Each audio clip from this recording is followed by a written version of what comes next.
Na Escola da Vida, capítulo 16. Receita para a saúde da alma. A conquista da saúde não pode ser vista unicamente do ponto de vista físico. A saúde não se concentra apenas no corpo. Ela também envolve a saúde da mente, das emoções e do espírito. Curar a doença vai muito além dos cuidados necessários com o organismo físico, porque, na essência, corpo, mente e espírito estão profundamente interligados, de modo que, a rigor, não é somente o físico que adoece, é a pessoa como um todo. Não é apenas o colesterol ruim que nos faz padecer. O ódio e a mágoa também afetam a nossa saúde como um todo. Não é unicamente o sedentarismo que nos predispõe a diversas enfermidades. A inércia, a apatia e o derrotismo também nos fazem adoecer.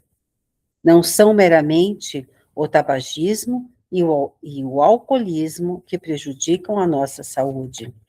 A maledicência, a inveja e o pessimismo também derrubam as nossas forças orgânicas.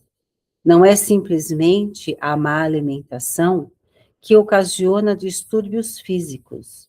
Os maus pensamentos e sentimentos também agridem o nosso corpo. Há, portanto, de se pensar na saúde de forma integral, cuidar do corpo e do espírito, pois o bom funcionamento de um depende do bom funcionamento do outro.